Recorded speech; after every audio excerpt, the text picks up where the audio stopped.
to all. Before sharing with you the topic I learned best in Ed 305, let me first make myself known to all. I am Sheena D. Fabe, third year, taking up Bachelor of Secondary Education major in Sciences. I hope that this video makes you learn as what Sheena learns. Student self-assessment. Self-assessment requires students to reflect on their own work and judge how well they have performed in relation to the assessment criteria.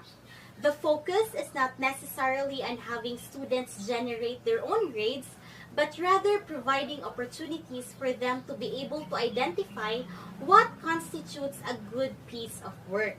Some degree of student involvement in the development and comprehension of assessment criteria is therefore an important component of self-assessment. Student self-assessment occurs when learners assess their own performance.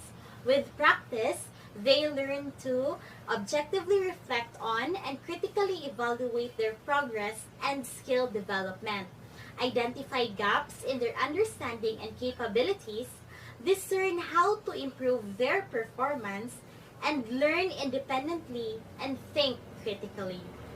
Use self-assessment to develop the learning skills of students will need for professional competence and to make them aware of and more responsible of their own learning processes.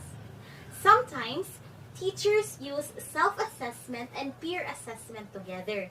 For example, they might require students to use a rubric to provide critique on the work of their peers, and then to apply the same criteria to their own work.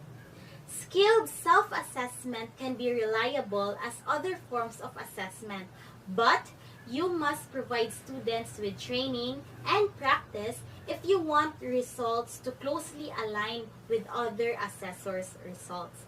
Developing reflective skills provides students with the ability to consider their own performance and to identify their strengths, weaknesses, and areas that require improvement.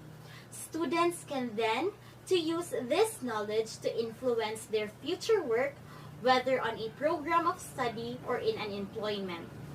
By playing to their strengths and or directing their efforts in areas they have already recognized needing further improvement.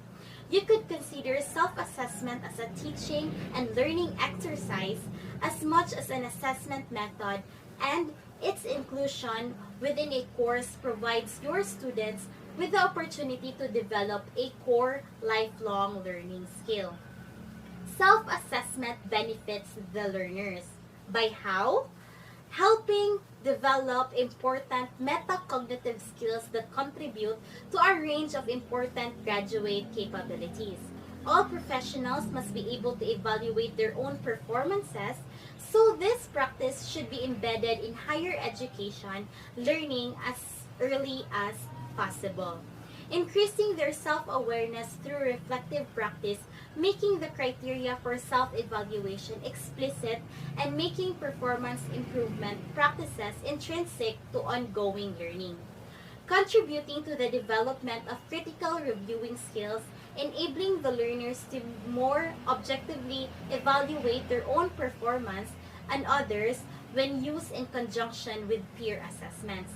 With peer assessments, they become more practiced in giving constructive feedback and receiving and acting on feedback received. Helping students take control of their own learning and assessment and giving them the chance to manage their own learning and development more independently. Giving students greater agency regarding assessment, thus enriching their learning. And lastly, possibility in the long run reducing the teacher's assessment workload, although on its own benefit is not sufficient to introduce student self-assessment. One self-assessment example is reflective assessment. So the purpose of reflective assessment is to develop students' metacognitive science inquiry knowledge. So for you to better imagine, so here are some examples for student self-assessment.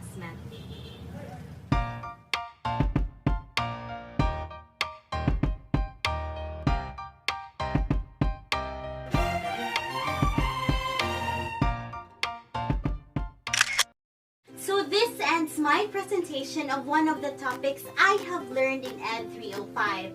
I hope that you have learned something in this video as much as I had. Keep on watching more of Sheena Learns. Thank you for watching. Keep safe and keep learning.